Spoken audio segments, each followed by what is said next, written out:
Hi. Much love, much love. Hi, Jerome. Great day to you. Great to see you Good again. to see you again, too. How is it? It's amazing. All right. Amazing. It's amazing. The energy's raising. Yeah, Mm, yeah. yeah. How are you, Belle? How are you today?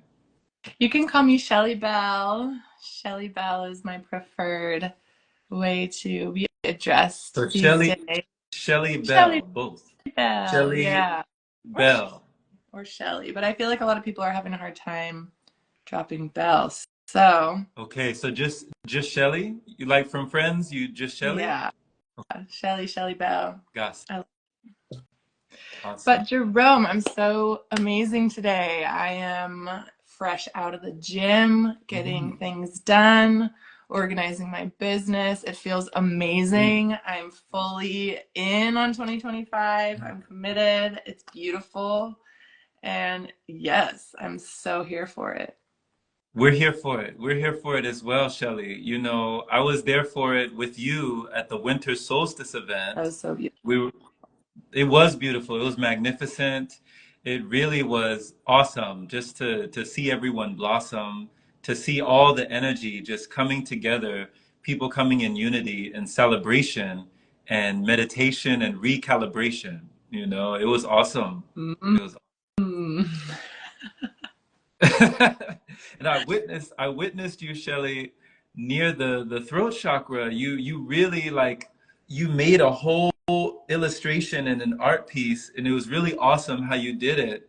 And I'd love to just hear more about you, just to learn more about you, who you are, your journey, your learnings, and just the things you've been discerning over your time here, you know, on this earth plane. What would you say if somebody asked, you know, if you were to describe yourself and no one knew anything about you, how would you describe yourself? What would you say? Wow, that's such a huge question, I feel like. I am a walking permission slip of embodiment and being heard, speaking up, singing out. It's been a long journey, but one thing I just want to recognize is your flow. Watch it go. You're rhyming every single time you chime in. You don't even have to be trying because everything you say is aligning. It's so real. I love witnessing how you feel. Oh my gosh. Oh my gosh. That is awesome. Awesome, Shelly. You just see it's in you. It doesn't have to be on you. It's already in you. You know? And it just keeps building as you continue. You Yes, that's know? it. It, Always one step forward. You don't even know what you're going towards, oh my but God. take the leap. Then the movement guides your feet. Did you used to freestyle, Shelly? Did you used to get down? What do you mean about used to? I think we're doing it now. Ah, yo! Yo, you about to have me beatboxing over here. Don't get me started, I want Shelly. to You get about to get me. you started. That's what we're here for. Oh my gosh, you about to get me started. You taking me back. You bringing me down memory lane, just flowing and freestyling and just allowing the energy to keep on growing as you're effortlessly flowing. I love it. You know, I love the poetry and the flowetry of the rhyme. You know, thank you for bringing that You in. brought it in. You've been doing it since the beginning. But yeah, to be more, to be less abstract and more to the point, this is part of the reason why I work with freeing people's voices, because when you free your voice and you break the program, which includes initially language. Mm, Language is a program that has been placed over our right. voices, and it takes away the authenticity of what we would have sounded like had we not been programmed with Mm, language. mm, And so, my goal, mission, vision is granting people back to their voices, guiding them into the places where they can peel off what was placed there previously that's not theirs yeah, and really learn what their actual voice just sounds right. like.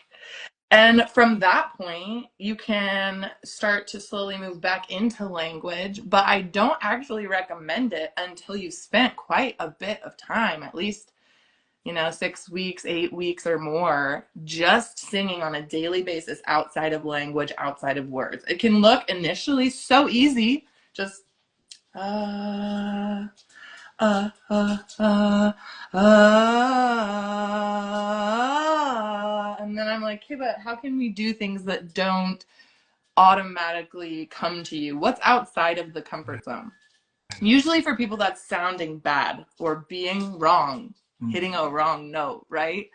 But when you're not comparing anything to a song or a note and you're actually just singing, there's no wrong note. There's no way to be wrong because there's no comparison to anything outside of your song. And that's the whole point, is to find your note so that you can let it all flow when you go into community and show up as this harmony and the huge vibration of the symphony of earth. And so my goal is to help everyone on the whole planet find their tone, that note, that sound, that frequency that just feels so good to them, And I truly have a vision that at some point there will be an opportunity for all of humanity to sound their note in the grand symphony of what we're doing on this planet, and I think it will break curses and lift veils and break down walls and bring people back to themselves in ways that our voices are made to be combined with each other in harmony.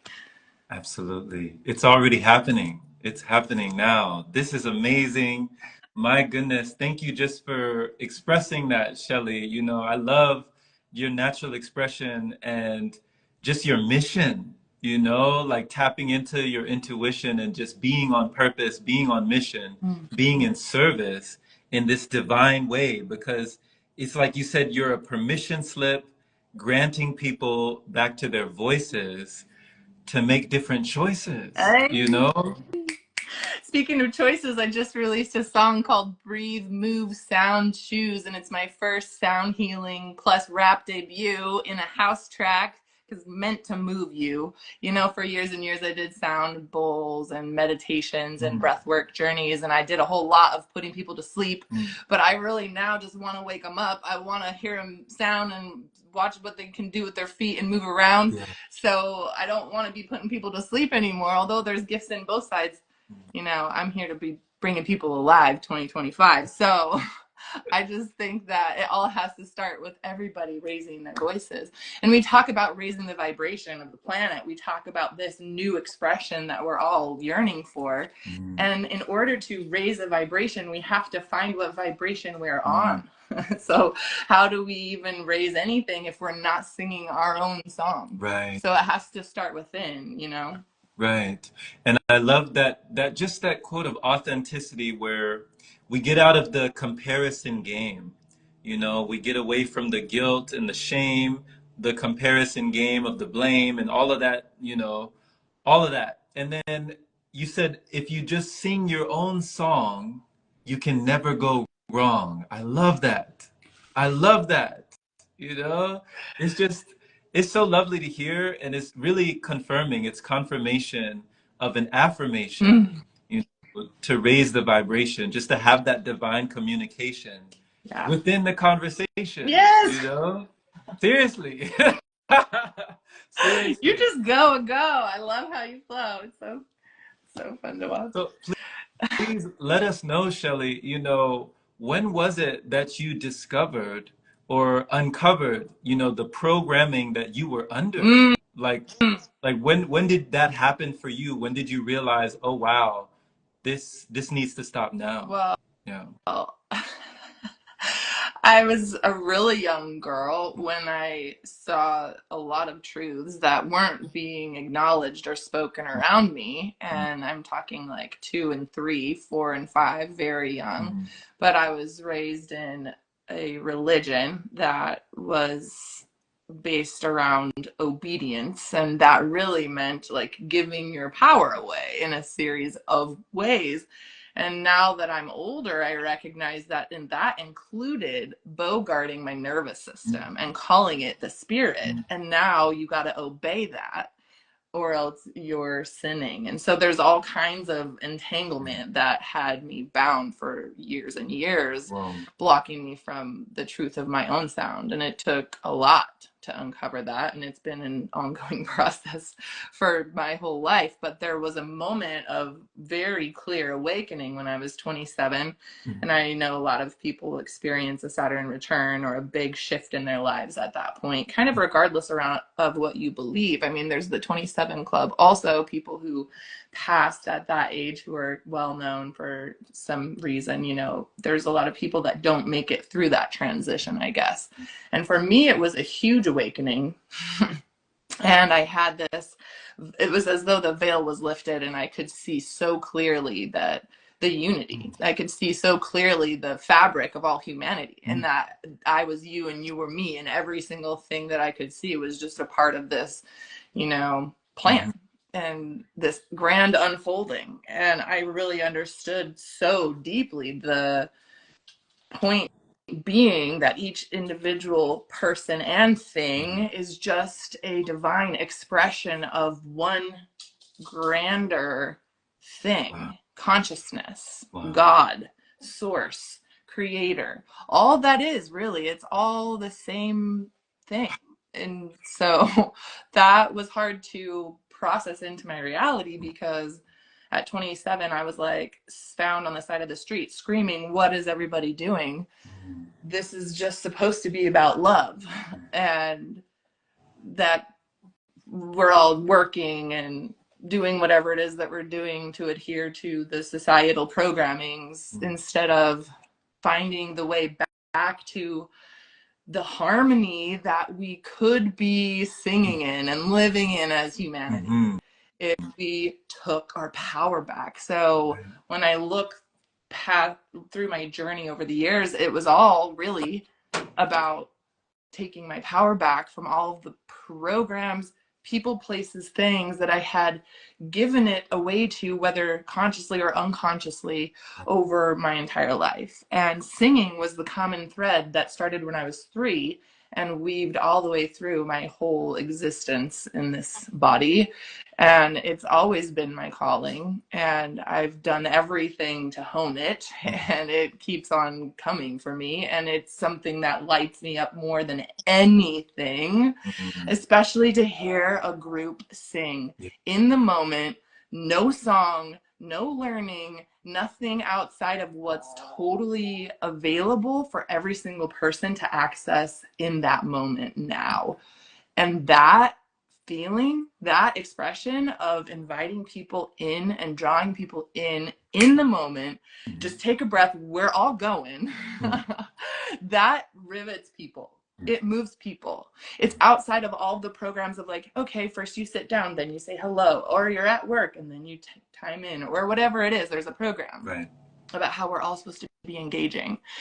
But the best thing to me in the whole world is like, let's just like seriously slice time and cut into that program together right now by raising our voices literally right now. And then let's just be in that programless place together for as long as we can. For me, I'm like, I just want to do that everywhere I possibly can. Likewise. Likewise. I echo that. I echo that for sure. You know, it's just, I love hearing just the way that you're like lifting people up with your voice. You know, your throat chakra is so activated. And that sounds like such an awakening. You know, at 27, the age of 27, you're like coming into this new awareness, this new field, like things are revealed, and it's just increasing, increasing. It sounds like it's just continuing to grow, and just you're continuing to glow, you know? Seriously.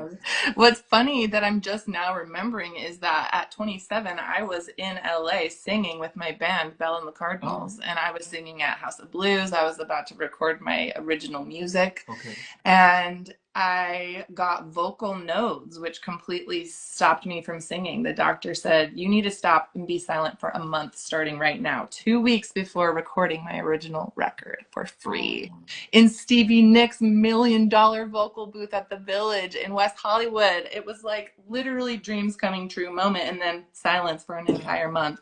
And it was a year after that that I had the awakening. So it was like when I was about to be or just had turned 28 years old when I had this huge awakening.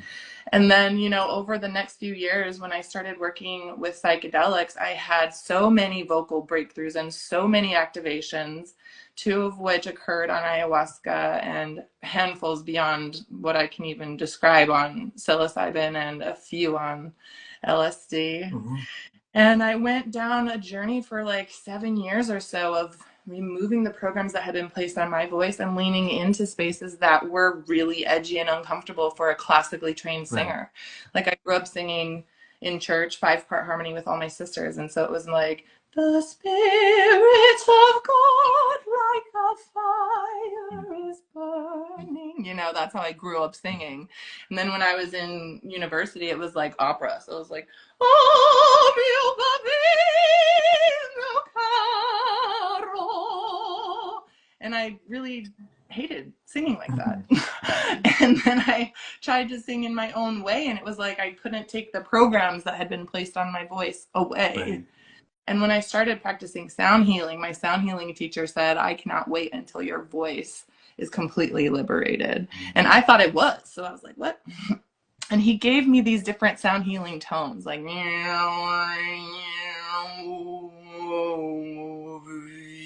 just weird noises, basically.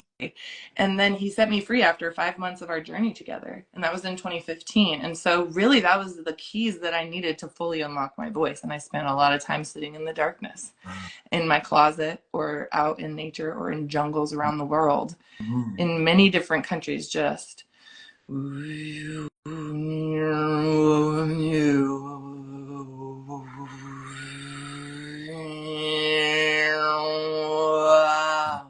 know, stuff that was not trying to be pretty or write a song or like harmonize with Right. anyone, Right. because that's how you do the excavation. That's how you really dig up what your body needs to hear you vibrate to reach that next Wow. level, you know.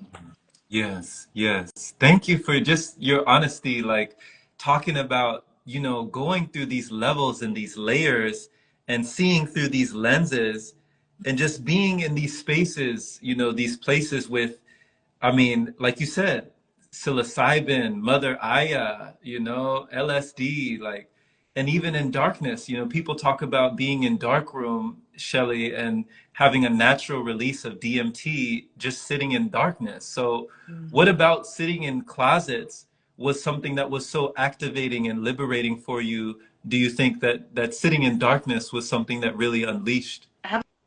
Absolutely. And not only sitting in darkness in reality, but also sitting in darkness metaphorically. I think that they go hand in hand. When you're willing to sit in actual darkness, you'll find your shadow there and Okay. you'll be in, you know, the shadow work if you're open to being there.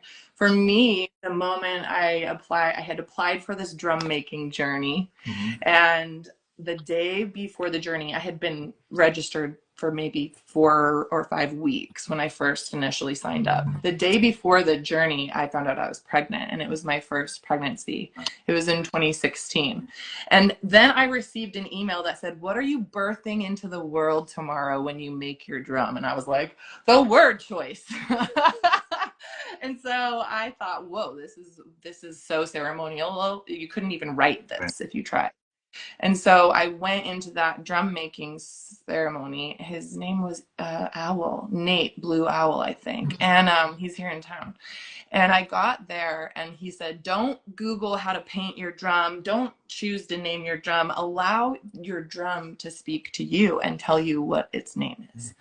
And I was like, okay, wow. So I just sat with my drum. And at the time, I had a walk in closet that was just perfectly sized to kind of scoot onto one side. And I would go in with my deerskin drum that I had made, and I would just quietly, ever really so quietly play my drum. And I would just sing with my drum in the darkness, but like so quiet, like.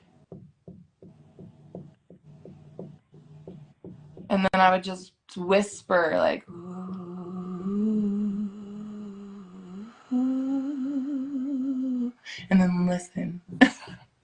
And I did that for a lot of time. I didn't want to like, I wanted to welcome the energy as though it were this precious newborn baby and sing quietly and gently and allow it to reveal itself to me. And in the process, my shadow revealed itself to me. I went on to miscarry, and that drum actually was broken at one point. And so this is a new deer drum that I recently made on the eclipse when I facilitated my own drum making journey here in Austin for the eclipse in April, which was another potent portal, right? It's just like the infinite loops of never ending connection when you're on mission. So the darkness was pivotal for me and still is. I think that the darkness is like the most beautiful ceremony because that's where we learn how brightly our light can shine and how bright we can be, but it requires us being really clear Yeah, about what's there to be seen in the for darkness. sure, for sure. And you know, not everybody has ventured into the realms of, you know, like you said, psychedelics, you know, Mother Aya, LSD, psilocybin. You mentioned specifically psilocybin was something that was something you went deeply into, or you were deeply entrenched in certain frequencies when it came to, you know, the mushrooms and just the medicine of the plants. So what was it about fungi, what was it about psilocybin specifically that you feel, what did it prepare you for? Like what do you feel like it prepared you for? Yeah. I just love this question, and I'm feeling just my heart is exploding with warmth to be connecting with you right now, Jerome. I just want to say that it's so nice to be in this space with you. Thank you for, yeah, thank Much you. love, much love. um, I I think that it's interesting because I was madly in love with a person that I was dating right after I miscarried Mm, that pregnancy I was just sharing about. And he was microdosing psilocybin at that time. mm, And I tried to microdose with him once, maybe twice, and I could not be with the energetics of psilocybin, even in a microdose form. It made me feel depressed. It mm, made me feel dark and sad, and I didn't like it. And this was mm, 2017. I didn't want to have anything to do with psilocybin. At that point, a lot of my work was breaking through with LSD. That was kind of the first medicine that really showed me what love was. And it was the first time I learned how to be ceremonial about partaking of a substance. mm, So for many years, called myself an acid shaman and guided people through their first ever journeys. Shout out Fanny. I think she's here now. But I then made a turn at some point. I needed to work with LSD to feel what love felt like for many years because without that medicine, I did not have a true understanding of what I was as a loving being. mm, And it would frustrate me so much to have this experience of this is who I really am actually, and then come back down to earth and be not that person at all and have such a disconnect between what I knew was a possible experience versus what was my lived experience. And so I worked a lot with that medicine to try to find a way to lock down those breakthroughs in reality mm, and integrate them into my lived experience. And at some point, I feel like I accomplished a lot of that, maybe a few years in, mm, and I circled back to psilocybin. And mm, that work for me has always been put your blindfold on, lay down, get cozy. We're going to go somewhere. It's mm, time to do the work. People have invited me over the years to partake in like party type settings or to go out to a show or something on psilocybin. And in my experience, that medicine wants me to have nothing to do with anything other than deeply connecting with myself when I'm sitting with it. mm, And in many ways, it has been more potent and powerful of a breakthrough for me than all of my journeying with ayahuasca mm, and cactus and many other medicines, bufo, yopo. Though while momentarily extremely powerful in my journey, psilocybin has been an anchoring point and a deepening understanding of the darkness, the shadow, mm, and community, and the importance for all of us to literally connect our voices together in harmony. yeah. Like when they plug the little nodes into different plants and they can create music, they are all naturally always creating music. Right. Right. I feel like that ultimately has been a major part of my journey with psilocybin, the connection, the harmony, the way it serves itself and each other and everybody, and it's all one thing, really, like kind of running the whole planet too. Yeah. You know, there's now psilocybin that's learning how to break down plastic. I mean, I think that psilocybin has more to it than we even know now. I mean, Yeah. so Just the just mind, this the whole network, like the mycelium network, just the connection of just, I mean, it's amazing just to see the interwork, the interweavings of everything that it just really connects and can bring someone to a place that is so connected, so introspective, and just to have that directive, you know, within, like you said, you can't really be around people. You said you really got to go within or else you will go without. So, you know, thank you for sharing that, Shelley, because a few of my friends who have taken what they call, I guess, heroic doses in the past, you know, maybe like upwards of 5 grams, maybe approaching like 10 grams. And then I knew somebody who took, you know, way more than that. And I mean, she's a very, very unique individual. Like the stuff that she transmits, it's amazing like that she's gone to those lengths and come back to tell the tale. So I'd love to ask you, Shelley, because you know one of my friends, she took, you know, 5 grams and thought she died and came back, had like, you know, a near death experience.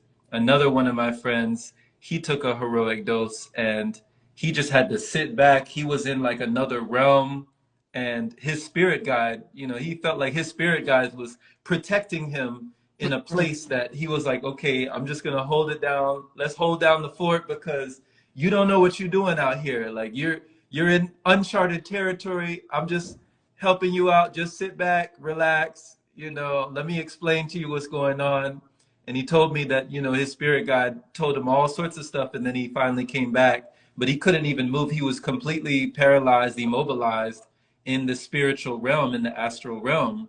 And then one other friend said that luckily she had someone with her that was not really facilitating, but was a friend that was he was an encouraging kind of anchor point for her during her ceremony. And they were out in the woods or in the forest, somewhere in nature. But she got to the point where Shelley, she was with her nails and her fingers, she was clawing the dirt of the earth because her mind was unraveling. Everything was unraveling. And she was literally like crawling, you know, just clawing at the earth. And he was just kind of laughing and just telling her everything was going to be fine. You know, he didn't take her to the hospital or the emergency room. She was thankful for that yeah. later. But when she was going through it, it was like, you know, all sorts of darkness just tormenting. So can you talk about what kind of a mind does it take, you know, for someone to go to those places? Like what is the mental fortitude that one needs to have to surrender like that? Ooh, great question. I think that at least it's my belief that people are always in process with whatever it is that they are capable of handling at that moment. Mm, And I think sometimes we feel like we can't handle something, or it's a lot, or it's too much. And in my experience, those are the moments with the most potential to grow and stretch the capacity. mm, That being said, I think that, you know, my journey unfolded over many years, and it included for at least 15 plus years quite a bit of mental unrest, negative loops, mind patterns, programs on repeat, same thing, different person, different day, not having an understanding of why I had the knowledge of certain spiritual truths but not the ability to embody for many years, with a major disconnect mm, between what I knew and what I could actually be. mm, And so I think that it's wise to enter those spaces with deep intention, and having come to those places with a fortitude of self-trust that has been built prior to ever experimenting with any of those medicines, in my own like personal opinion. mm, Because I think that, you know, it can turn into, I have an acquaintance who took, as she puts it, too much, which I don't know if that was 5-ish grams or something, but also what would be considered a heroic dose, and was having like mental breakdowns and couldn't sleep for many, many months, could not sleep, and was like, I took too much. And, it was horrifically terrible and terrifying for her for many months. She just like could not sleep and was just crying and exhausted all the time and having negative thought loops and being stuck in a really dark place, teeth chattering, body shivering, like for months. And And this was with the medicine, like after this is with the mushrooms. after partaking of a hero's dose of psilocybin. Wow. And now this person is what I would consider fully expressed, dancing publicly, has released a full record, was nominated for a Grammy, is, finally singing after years of not singing. So I'm saying, do you potentially want to sign up for maybe many nights of not sleeping? Who knows how long you might be in process? Are you willing to face the deepest, darkest parts of yourself? And if you're not prepared to do that, then it's probably not the time to sit with the medicine. Okay. This person who I was just referencing was like, I'm never going to touch anything ever again. And that was the last experience that she will probably ever have. Now, personally, I have facilitated many psilocybin journeys, guided journeys with participants, and I serve a hero's dose of 2 grams in those settings. And I felt super strongly after my last guiding of that journey in September, on September 22nd, that I was no longer feeling the call to guide other people through any type of psychedelic journey. I felt really strongly that the safest way to journey is by yourself, is when you have a tool belt full of different modalities available to you that you're practiced in enough to pull yourself through anything. And if you don't have that level of self-trust, it's of my opinion that you shouldn't go there.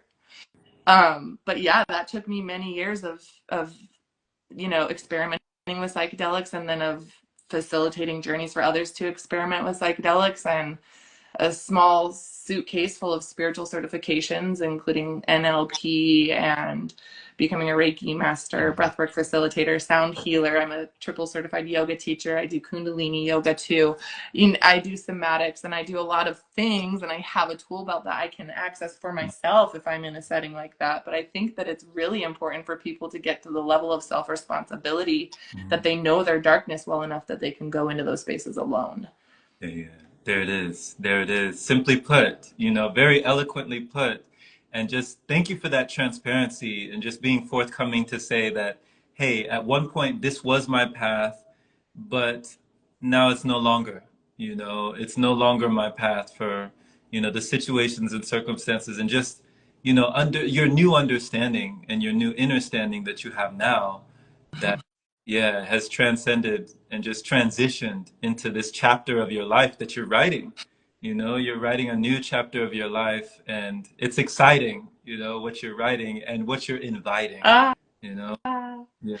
yeah, I think it's really cool to be present and sober. I think it's really possible to access all of the states that we're chasing with psychedelic journey work, through breath work and visualization and deeply knowing ourselves by sitting in the darkness. Right. You spoke earlier about like darkness meditation retreats, or for example, like Vipassana, 10 days of silence, or things similar to Mhm. those types of commitments. And I feel that those are way more lastingly transformational and potent than any psychedelics one could do. And I think it's super easy to spin out and get lost in the sauce if you're consistently doing psychedelic work.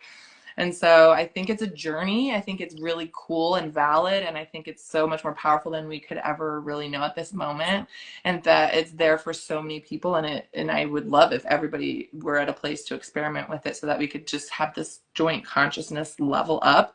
And I don't know that it's necessary ongoingly forever. I think that sometimes there's a stopping point. Okay. You're the first person, Shelley, to admit that. I've never heard anybody else admit that, that you're like, there is a stopping point. Like there is a point where you can stop now, like you can take a break, you can chill. It's okay to discontinue, to disconnect, and to reconnect. with something else, something closer. You know, I really just, you know, I would love for people to do Vipassana as well. I did Vipassana. I did a 10-day sit, and oh man, that was transformational Mhm. on many levels, very humbling, very sobering, very eye-opening, you Mhm. know, for me. And it didn't involve any substance. It was just me sitting there, you know, Right. just sitting there for hours and hours in silence, just silence. So yeah, that was definitely life-changing for me on many levels. So I wish that, you know, I think that there would be, yeah, we would definitely live in a different world if people even just took 10 days just to sit down with themselves for that, just that short duration. It's not that long when you think about it, but when you're going through it, it feels, you know, it feels long. It felt long. Yeah. And I want also for us to experience the opposite of that. In Vipassana, you have to keep your eyes down. There's no eye contact, Mhm. no touching, no even journaling. You're not supposed to journal. The only movement you're supposed to get is walking. And so, in so many ways, they're like, only look in, break any connection to any other person here. Don't even look at them. Just go within your own self, you know, to an uncomfortable level, which I think is so valuable. And what I yearn for and long for is sitting in a group of people knee to knee where we spend at least 1 hour just Yeah, singing with each other, yeah, like holding hands and touching and just singing with each other and looking in each other's eyes and being so fully present with each other that we experience what it takes 10 days in Vipassana to achieve alone right. together. I long for the people to do that work so they can show up here. And I think ultimately that's what everything is leading us to. If the psychedelics don't lead you to go be with people in connection, then maybe do some Mhm, integration mhm. and take a little step back so that you can look around and remember that this is what we're actually doing Yeah. out here. And both are valid and important. This is the message. This is the message, Shelley. You know, thank you. Thank you for that because you're right. You know, like remembering, you know, bringing the members back together that come unity, you know, bringing it back together, you know, since we become untethered, you know, coming back together, we do so much better. Better Yes. together. Yeah. Coming back together, we do so much better. Coming back together, we do so much better. I want to just like be in spaces where we can break into song and we can break into harmonies and we can break into singing freely. And it's a safe space for everyone's voices to be heard. And in that practice, when we can hear anybody's notes in a singing Mhm. capacity and we can really listen to everything that's going around us in community, then we can take those muscles we've been practice building out into those conversations in our real community lives where there are dissonant voices and where there are hard things to hear, politics, religion, whatever it is. You know, we've got to build the muscles to be able to hear each other. We have to be able to hear each other. And in order to build those muscles, we can start with something super safe like a vowel, Mhm. you know. Absolutely, absolutely. The small affects the all, you know. The the little things are the big things. We just start little, you know, start with the little things. So, you know, you reminded me, Shelley, when you were talking about just the spirit of connection, of togetherness, of just fellowship just with other beings, and how that can be even more potent, even more powerful, and even more just permeating than a psychedelic experience where I remember being at I forgot what the festival was called, but it was a festival in Los Angeles, and they do it annually, just once every year. And this year, I met so many wonderful people. And I remember there was a section of the festival. It was huge. There were so many different vendors and events and just things going off at the very same time. But I found myself at one point, Shelley, in front of this stage where they were playing like the cello and the violin on the stage, and then they had everybody face each other in the audience, and they just had multiple like yoga mats. Everybody was just sitting in the grass, and everybody was just facing each other, eye gazing. And I remember I was eye gazing with someone in front of me. And I don't know if it was maybe 15 seconds, 30 seconds, she just started crying. Like Mm. tears just started coming down her face. And inside me, I'm like wondering what's going on? Like, did I do something wrong? Like, and she was just, and it wasn't sadness. It was just almost like somebody was allowing themselves to be Mm. seen. Almost maybe for the first time, like they had no idea this is what it feels like to have someone see me. Mm-hmm. And she just started crying, and I mean, we just embraced, we just hugged each other, and I'll always remember that moment. Mm-hmm. Mm-hmm. Yes, I think that's ultimately what every human being is longing for every minute of every day, to be seen, heard, and understood. That's what we all are looking for. And then there's all these weird blocks and barriers that we put up over the years to prevent ourselves from being seen. Right. It's one of our biggest fears. People would literally rather die than give a public speech. It's that deeply ingrained in us that we got to just keep it quiet, Hmm. you know? So Yeah.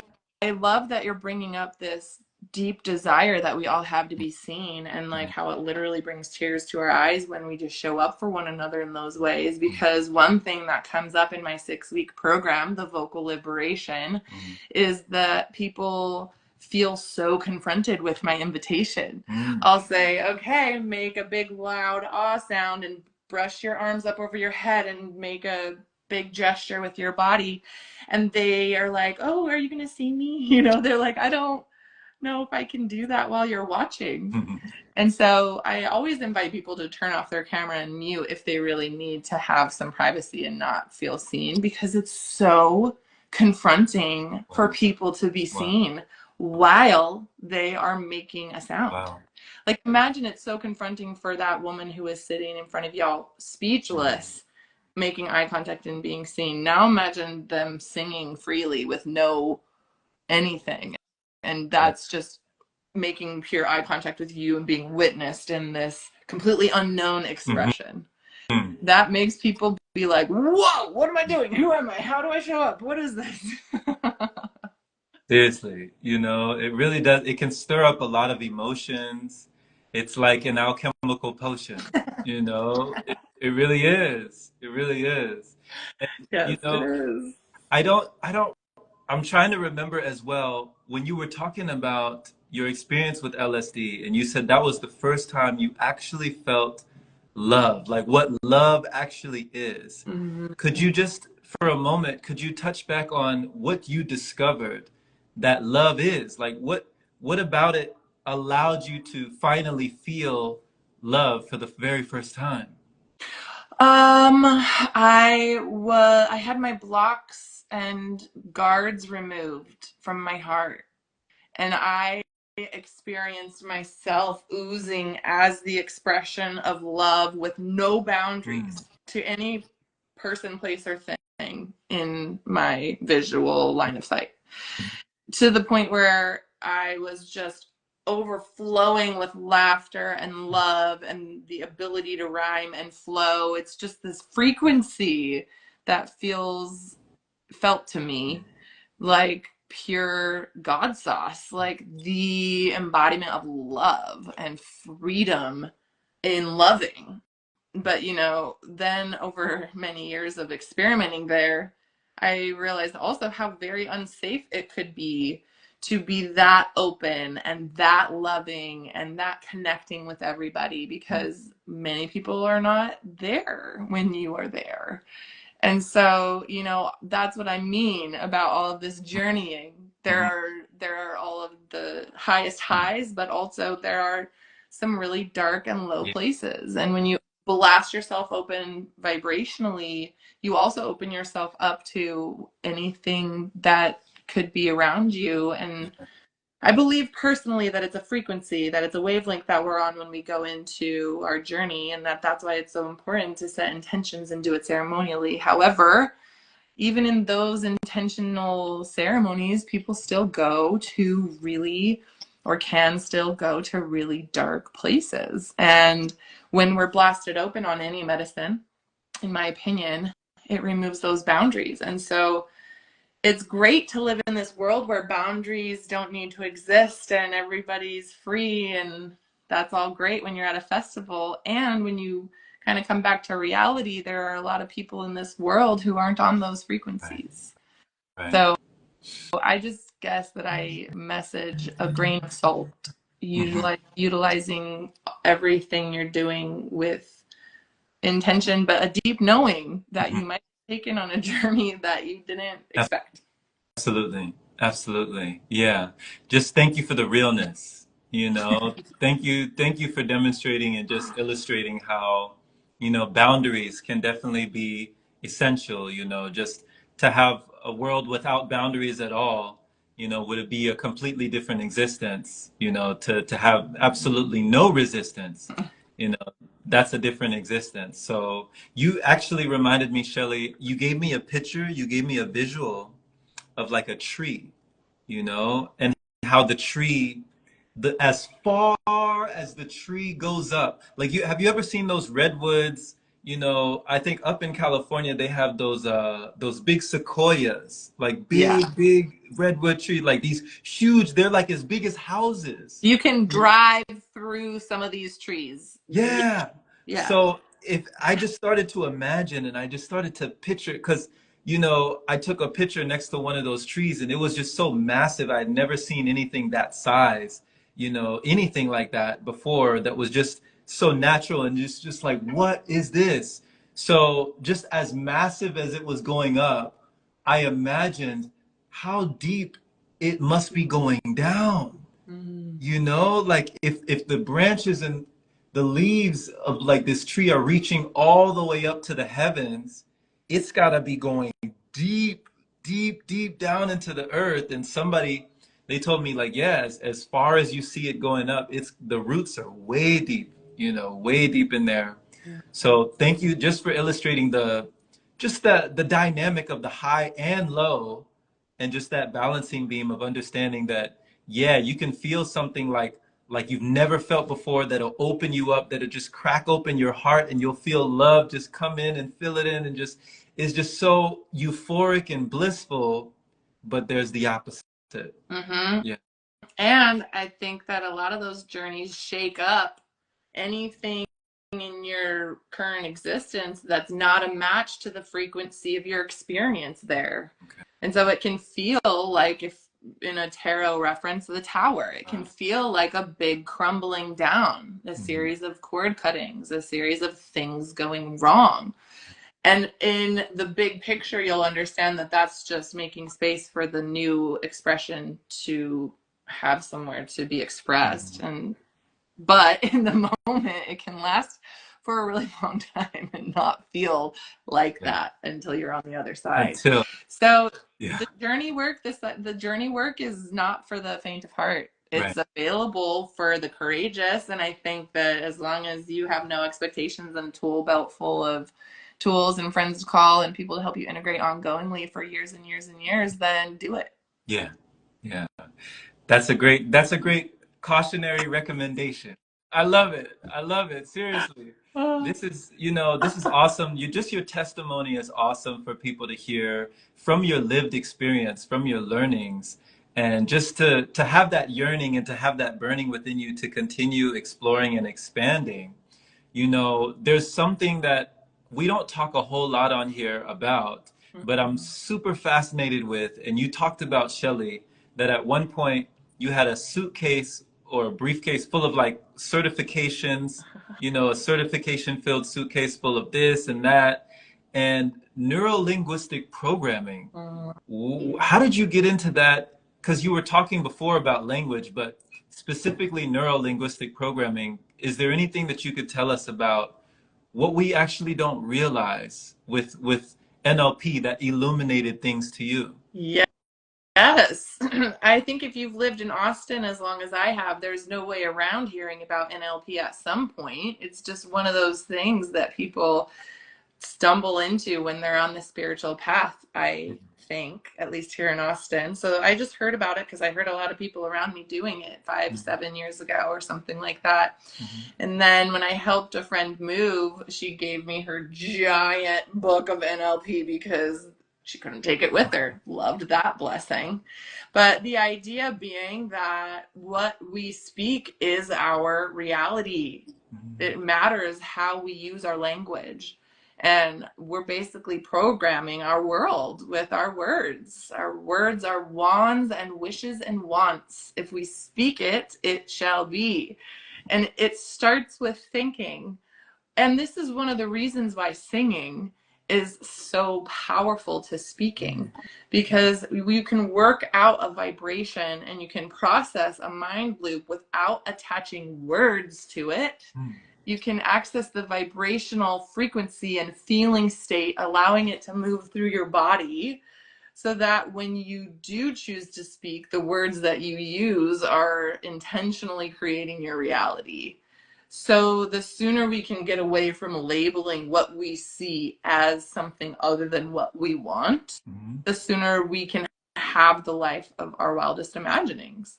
It's speaking so clearly to what we're trying to create or what we want to exist that we don't even engage in languaging that isn't at that level. And it takes a lot of practice and a lot of work and a lot of intentionality and of being willing to observe the outcomes in your life. Look around and take full responsibility for every single thing that you have.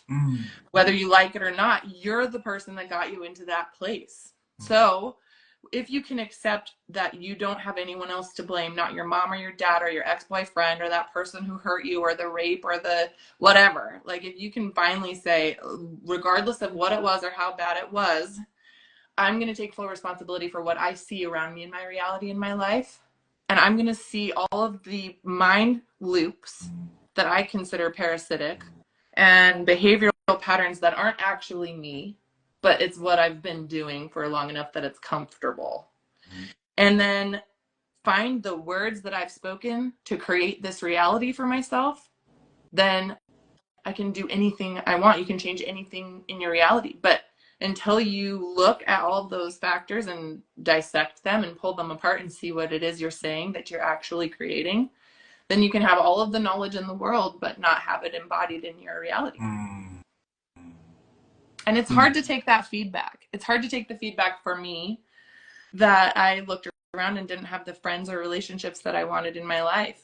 And for a long time, I thought it was someone else's fault or that I was too different or introverted or whatever on my own journey.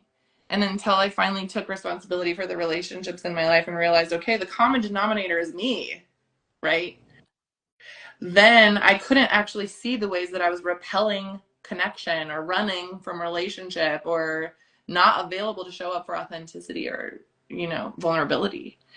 And I'm still in the process now of re-emerging into this community, having been gone for 2 years, with much more intention of how I'm showing up and the words that I'm choosing to use, because it's relating to me has become the most important piece of the puzzle of life that we're doing. We're going to have alone time until we die, but leaning into relating and taking the feedback that you get from relating and applying it to make changes to yourself so that you can show up more fully in community is, in my opinion, where the real work is at.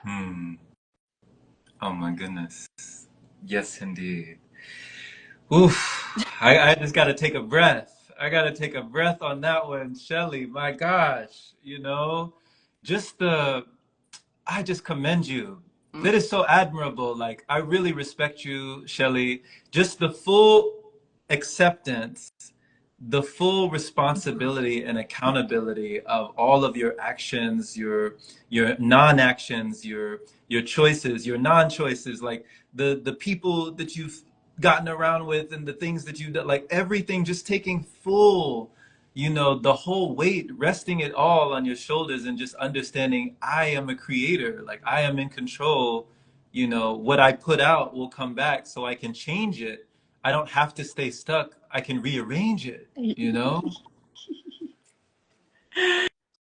Yes, I do. I do know. And you know, it takes time and it takes commitment and it takes being willing to finally change. And so for me, it's like an absolute work in progress, but it's the work for me at this moment in my life. So, Jerome, thank you so much for wanting to have this conversation. It's been such a gift to listen to you flow, watch you go, see us grow in community, all the healing for you and me.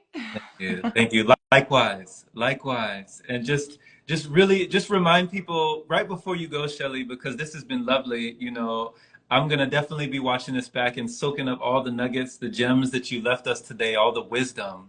But just let people know who want to get in tune with you and want to get in touch with your offerings, your services. What's the best place they can go to receive Yeah. that? Yes, thank you. Chelle Bell Cardinal, that's my Instagram account. If you click the link in my bio, you can talk to me about my offering and about what's going on for you in your world and what patterns you're seeing and how you're going to show up and take responsibility by freeing your voice and liberating yourself. You can sign up for that right now. You can go click the link in my bio. You can follow me on Instagram. And I am taking a small cohort of people currently now for the next few weeks for a case study group for my 6-week process called the Vocal Liberation Method. So if you're interested in joining in this case study group, you can book a call with me. I'd love to talk to you. Beautiful. Beautiful. All right. All right. Well, enjoy the rest of your day, Shelley. Thank you so much once again. Yeah. And yeah, just continue. Keep shining. Keep sharing. Keep daring. Thank you. Yeah. You have a beautiful day out there. I hope you enjoy the sunshine. I can't wait to see you again in person and look you in the eye. All right. All right. See you. Bye. Bye-bye.